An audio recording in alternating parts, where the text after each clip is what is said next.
केंद्रीय कृषि मंत्री शिवराज सिंह चौहान ने दुर्ग जिले के खपरी गांव में आयोजित 3 दिवसीय किसान मेले का उद्घाटन किया।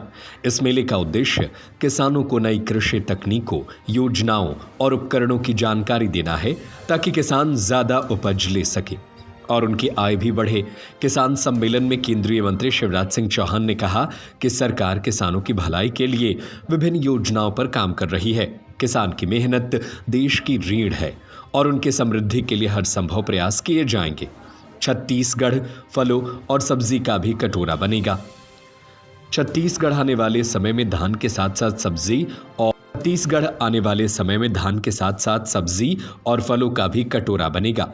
केंद्रीय मंत्री चौहान ने 13 जनवरी से उत्तर प्रदेश के प्रयागराज में आयोजित महाकुंभ के लिए 200 क्विंटल सब्जी से भरे ट्रक को झंडी दिखाकर रवाना किया।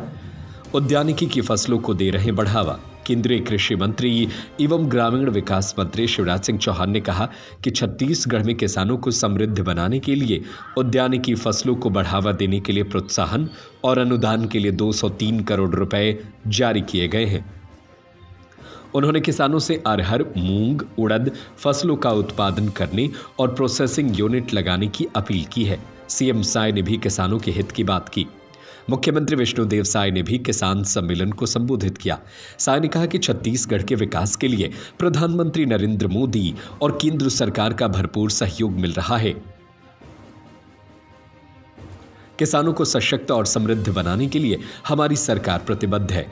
पिछले साल 145 लाख मीट्रिक टन की धान की खरीदी की गई थी। इस साल 160 लाख मीट्रिक टन धान खरीदी का अनुमान है। सीएम विष्णुदेव साय ने ये बयान दिया। छत्तीसगढ़ के किसान काफी मेहनती हैं। किसान सम्मेलन को छत्तीसगढ़ के कृषि मंत्री रामविचार नेताम ने भी संबोधित किया।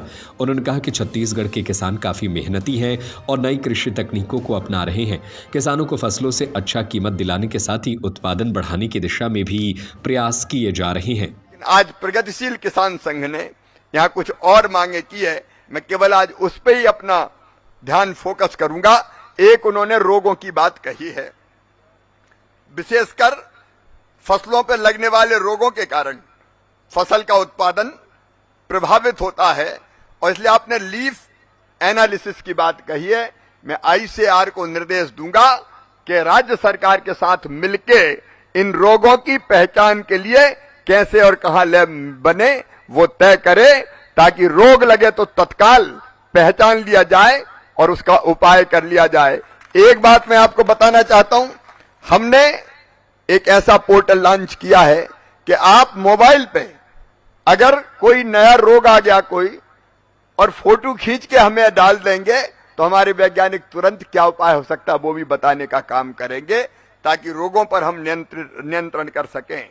एक बात आपने ड्रिप मल्चिंग सीट वगैरह की बात की है, तो जो राशि की मैंने घोषणा की है वो सब्सिडी के काम आएगी। 50% तक सब्सिडी किसानों को उस राशि में दी जा सकती है। राज्य सरकार के माध्यम से इस योजना को हम लोग लागू करने का काम करेंगे।